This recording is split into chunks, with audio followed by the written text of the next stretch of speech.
Hi friends, welcome to your pigeon internet. ಈ ವಿಡಿಯೋದಲ್ಲಿ UPSC hall ticket ಹೇಗೆ download ಮಾಡ್ಕೊಳ್ಬೇಕೆಂದು ಹೇಳುತ್ತೇನೆ. ಮೊದಲನೇದಾಗಿ ಬ್ರೌಸರ್ ಓಪನ್ ಮಾಡ್ಕೊಳ್ಳಿ. ಇಲ್ಲಿ UPSC ಅಂತ ಸರ್ಚ್ ಮಾಡಿ. ಇಲ್ಲಿ online.nic ನೋಡಿ, ಇಲ್ಲಿ ಕ್ಲಿಕ್ ಮಾಡಿ. ಇಲ್ಲಿ ಬಂದು ಲಾಗಿನ್ ಆಗಬೇಕು. ಲಾಗಿನ್ ಅಲ್ಲಿ ಮೊಬೈಲ್ ನಂಬರ್, OTP ಮುಖಾಂತರ ಆಗ್ಬೋದು, URN ಮುಖಾಂತರ ಅಥವಾ ಇಮೇಲ್ ID ಆಗ್ಬೋದು. ನಾವು ಇಲ್ಲಿ ಮೊಬೈಲ್ ನಂಬರ್ ಹಾಕೋಣ.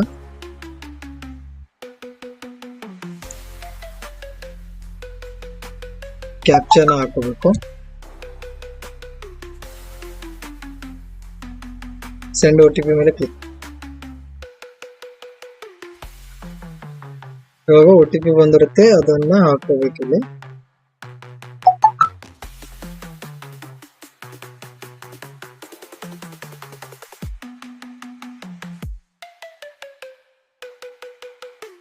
ಮತ್ತೆ ಕ್ಯಾಪ್ಚನ ಹಾಕಬೇಕು.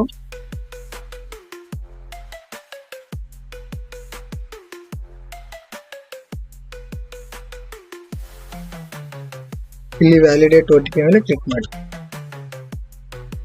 ಇಲ್ಲಿ ಬಂದ್ರೆ ನಿಮಗೆ 4 ಸ್ಟೆಪ್ಸ್ ಕಾಣುತ್ತೆ. ಇಲ್ಲೆಲ್ಲೂ ಇರಲ್ಲ ಹಾಲ್ ಟಿಕೆಟ್. ಇಲ್ಲಿ ಎಕ್ಸಾಮಿನೇಷನ್ ಅಂತ ಇದೆ ನೋಡಿ. ಇಲ್ಲಿ ಬಂದು ಇಲ್ಲಿ ಡೌನ್ಲೋಡ್ CSP 2026 ಅಡ್ಮಿಟ್ ಮಾಡಿದೆ ಅಂತ ಇಲ್ಲಿ ಕ್ಲಿಕ್ ಮಾಡಿ. ಬರುತ್ತೆ ನಿಮ್ಮ ಹಾಲ್ ಟಿಕೆಟ್. ಸ್ಕ್ರೋಲ್ ಮಾಡ್ತಾ ಇಲ್ಲಿ ಕೆಳಗೆ ಡೌನ್ಲೋಡ್ ಈ ಅಡ್ಮಿಟ್ ಕಾರ್ಡ್ ಅಂತ ಇದೆ ನೋಡಿ, ಇಲ್ಲಿ ಕ್ಲಿಕ್ ಮಾಡಿ.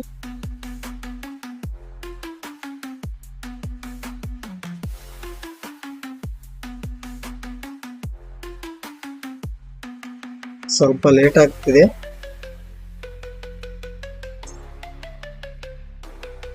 ಇಲ್ಲಿ ಡೌನ್ಲೋಡ್ ಆಗ್ತದೆ.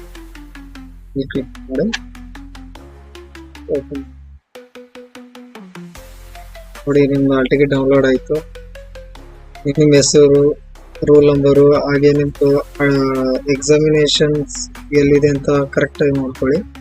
ಎಕ್ಸಾಮ್ ಟೈಮಿಂಗು ಎಲ್ಲ ಚೆನ್ನಾಗಿ ನೋಡ್ಕೊಳ್ಳಿ. All the best.